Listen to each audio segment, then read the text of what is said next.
I'm so cold, said Lucy. So am I, said Susan. Let's walk about a bit. They walked to the eastern edge of the hill and looked down. The one big star had almost disappeared. The country all looked dark grey, but beyond, at the very end of the world, the sea showed pale. The sky began to turn red, and they walked to and fro more times than they could count between the dead Aslan and the eastern ridge, trying to keep warm, and oh, how tired their legs felt. Then at last, as they stood for a moment looking out toward the sea and Cair Paravel, which they could now just make out, the red turned to gold along the line where the sea and the sky met, and very slowly up came the edge of the sun.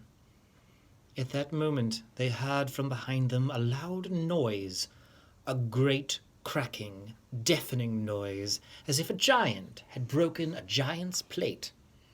"What's that?" said Lucy, clutching Susan's arm. I feel afraid to turn around," said Susan. "Something awful is happening." "They're doing something worse to him," said Lucy. "Come on." And she turned, pulling Susan round with her. The rising of the sun had made everything look so different. All colours and shadows were changed, that for a moment they didn't see the important thing, and then they did. The stone table was broken into 2 pieces by a great crack that ran down it from end to end, and there was no Aslan. "Oh, oh, oh," cried the 2 girls, rushing back to the table. "Oh, it's too bad," sobbed Lucy. "They might have left the body alone."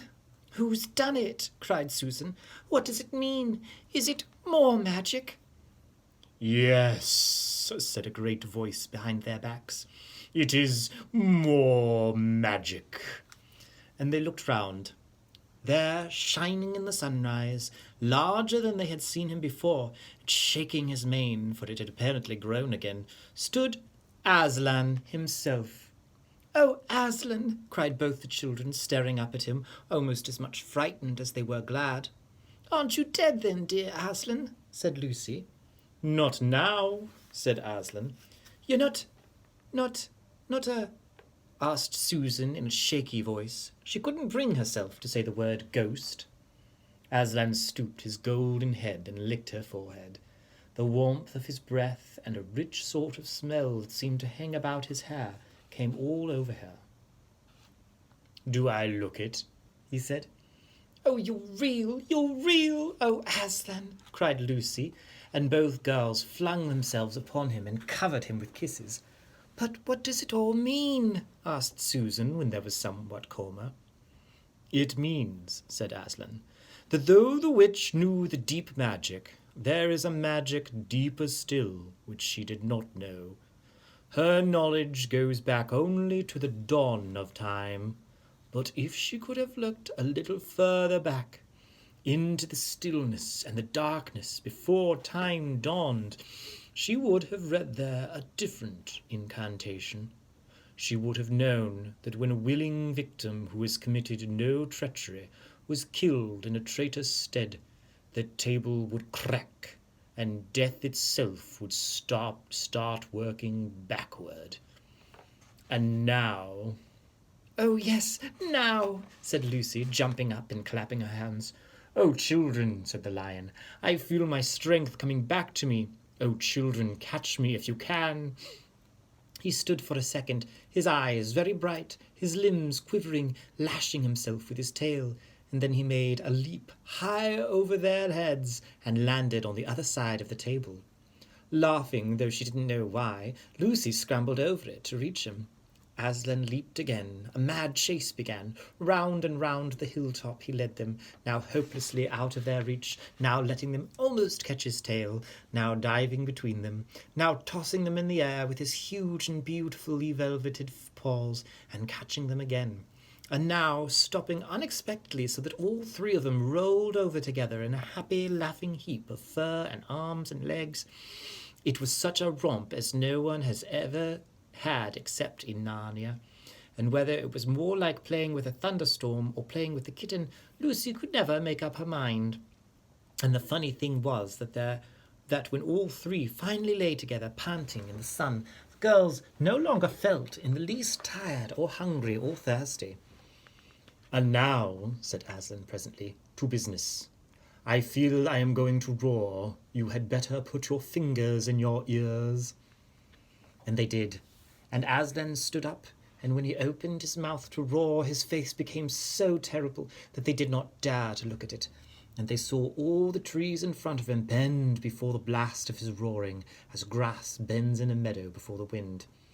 And then he said, "We have a long journey to make. You must ride on me." And he crouched down, and the children climbed onto his warm, golden back, and Susan sat first, holding on tightly to his mane, and Lucy sat behind, holding on tightly to Susan. And with a great heave, he rose underneath them, and then shot off, faster than any horse could go, down hill and deep and into the thick of the forest. That ride was perhaps the most wonderful thing that happened to them in Narnia. Have you ever had a gallop on a horse? Think of that, and then take away the heavy noise of the hoofs and the jingle of the bits, and imagine instead the almost noiseless padding of the great paws. Then imagine instead of the black and grey or chestnut back of the horse the soft roughness of golden fur, and the mane flying back in the wind. And then imagine you are going about twice as fast as the fastest racehorse.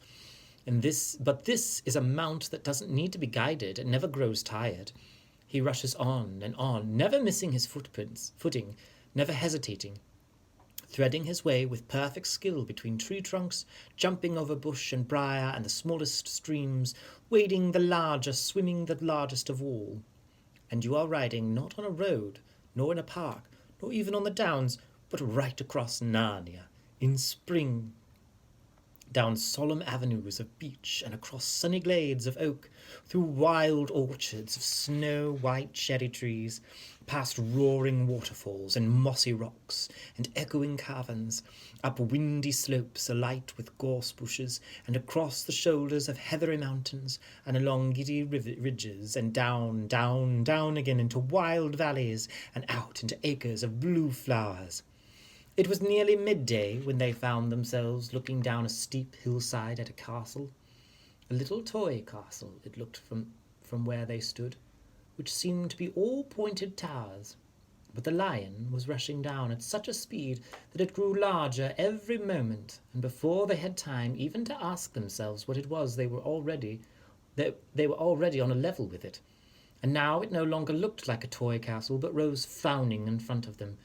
No face looked over the battlements, and the gates were fast shut. And Aslan, not at all slacking his pace, rushed straight as a bullet toward it. "The witch is home," he cried. "And now, children, hold tight." Next moment, the whole world seemed to turn upside down, and the children felt as if they had left their insides behind them, for the lion had gathered himself together for a greater leap than any he had yet made, and jumped, or you may call it flying rather than jumping, right over the castle wall. And the two girls, breathless but unhurt, found themselves tumbling off his back in the middle of a wide stone courtyard full of statues.